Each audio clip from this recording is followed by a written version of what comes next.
AP ముఖ్యమంత్రి చంద్రబాబు నాయుడు గారు ఎక్కడికి వెళ్ళినా సరే సందర్భం ఏదైనా అది సమీక్ష కావచ్చు, పబ్లిక్ మీటింగ్ కావచ్చు, కేబినెట్ భేటీ కావచ్చు, వైఎస్ఆర్ కాంగ్రెస్ పార్టీ గురించే ప్రధానంగా ఇటీవల ఆందోళన వ్యక్తం చేస్తున్నారు.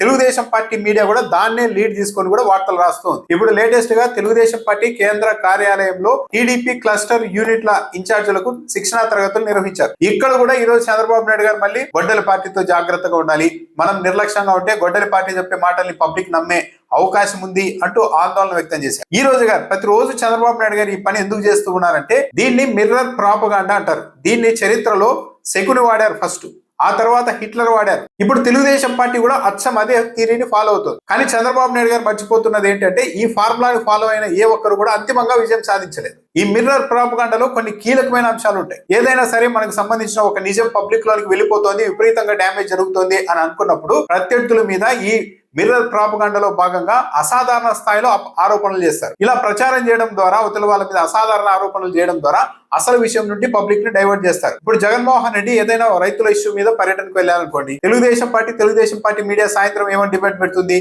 జగన్మోహన్ రెడ్డి ఏ అంశం మీద వెళ్లారు, అక్కడ రైతులకు నిజంగా సమస్య ఉందా లేదా అన్న దాని మీద డిబేట్లు పెట్టరు. జగన్మోహన్ రెడ్డి అక్కడికి వెళ్లారు, అక్కడ గంజాయి బ్యాచ్ వచ్చింది, వైసీపీ కార్యకర్తలు వీరంగం సృష్టించారు, దారిలో ఒక యాక్సిడెంట్ అయింది, వైసీపీ వాళ్ళే చేశారు అని ఇలాంటివి ప్రచారం చేస్తూ ఉంటారు. మొత్తం డైవర్ట్ చేస్తారు. అప్పుడు ఏమైతుంది, పబ్లిక్ కి వీళ్ళు చెబుతున్నది నిజమా అని నిర్ధారించుకోలేక ఒక గందరగోళానికి తాత్కాలికంగా గురవుతారు. అప్పుడు తక్షణమే అధికార పార్టీకి ఒక ఉపశమనం లభిస్తుంది. అంటే రైతుల సమస్య మీద డిబేట్ ఉండదు.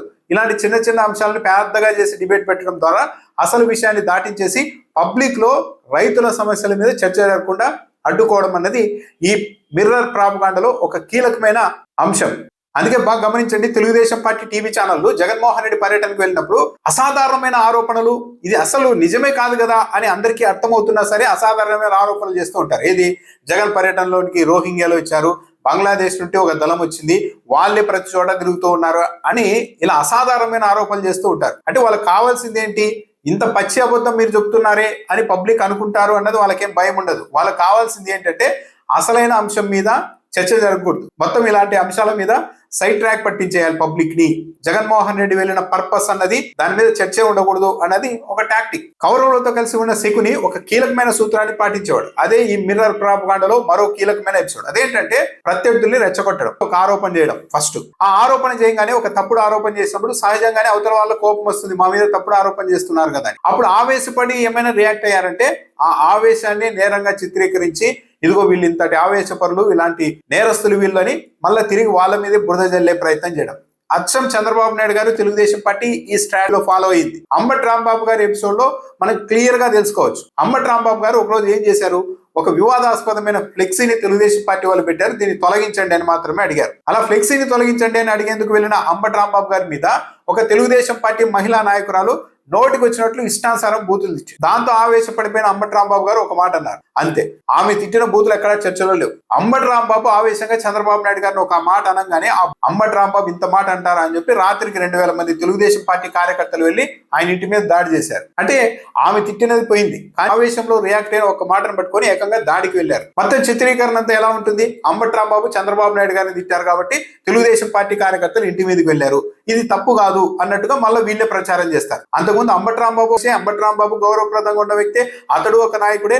ఒక చిన్న మహిళా నాయకురాలు నోటికి వచ్చినట్టు నడు రోడ్డు మీద తిడితే మరి అతని మనోభావాలు దెబ్బతింటాయి కదా, అతనికి ఆవేశము బాధ కలిగి ఉంటుంది కదా అన్నది మాత్రం చర్చ ఉండదు. అచ్చం శకుని ఇలాగే చేసేవారు, పాండవుల్ని రెచ్చగొట్టడం, వాళ్ళు ఏదైనా రియాక్ట్ అవుతే అటువైపు నుంచి ఎవరైనా రియాక్ట్ అయితే వాళ్ళని ఆ ఆవేశాన్ని నేరంగా చిత్రీకరించి పబ్లిక్ లో వాళ్ళని పలుచన చేసే కార్యక్రమం చేసేవారు. దాంతో పాటు కౌరవులతో కలిసి శకుని ఒక కీలకమైన ఎత్తు కూడా పదే వేసేవాడు. అదేంటంటే పాండవుల మీద కక్ష సాధింపు, పాండవుల్ని ఇబ్బంది పెట్టడం, ఇవన్నీ మా కోసం చేయడం లేదు, రాజ్యం కోసం, పబ్లిక్ కోసం, ప్రజల కోసమే చేస్తున్నాం అనే ఒక ప్రచారాన్ని విపరీతంగా శకుని చేసేవాడు. ఎలా చేసేవాడంటే, పాండవులు అరణ్యంలో ఉన్నారు కానీ వాళ్ళు పెద్ద కుట్ర నడుపుతూ ఉన్నారు, ఇక్కడ దుర్యోధనుడిని, రాజైన ధృతరాష్ట్రుని కూడా చంపడానికి ప్లాన్ చేస్తూ ఉన్నారు, అందుకు మన రాజ్యంలోనే కొందరు వ్యక్తుల్ని సమీకరిస్తూ ఉన్నారు, మన సైన్యంలో ఎవరైనా అనుకూలంగా వాళ్ళకుంటే వాళ్ళ సాయం కూడా తీసుకునేందుకు సిద్ధమయ్యారు, త్వరలో పెద్ద కుట్ర చేయబోతున్నారు, రాజుని చంపడానికి, రాజ్యాన్ని విచ్ఛిన్నం చేయడానికి రకరకాలుగా ప్రయత్నాలు చేస్తూ ఉన్నారు అని శకుని ప్రచారం చేయించాడు.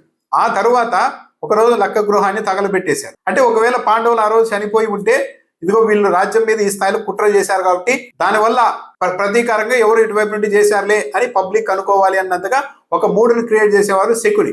ఇప్పుడు తెలుగుదేశం పార్టీ కూడా మన చంద్రబాబు నాయుడు గారినో తెలుగుదేశం పార్టీనో శకుడితోనో హిట్లర్తోనో పోల్చడం లేదు. ఈ ఫార్ములా అప్పుడు అమలైన ఫార్ములా ఇప్పుడు ఏపీలో అమలవుతోంది అని చెప్పడం మాత్రమే మన ఉద్దేశం. ఇప్పుడు చంద్రబాబు నాయుడు గారు కూడా అచ్చం అదే చేస్తూ ఉంటారు.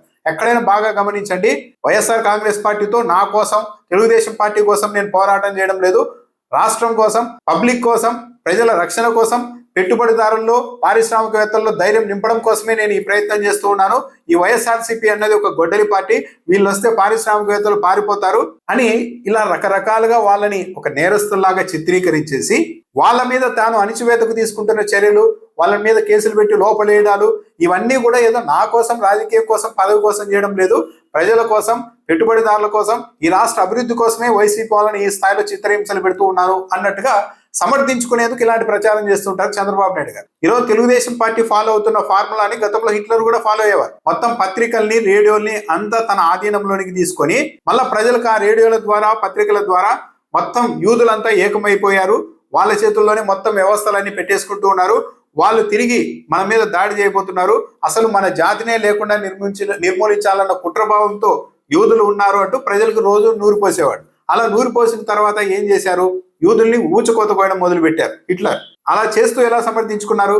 నేను ఈ పని నా కోసం చేయడం లేదు, మన జాతి కోసం చేస్తున్నాను, మన దేశం కోసమే చేస్తున్నాను, వీళ్ళని ఇలా చంపేయకపోతే వీళ్ళంతా వచ్చి మిమ్మల్ని కూడా చంపేస్తారు అని పబ్లిక్ ని మభ్యపెట్టేవాడు.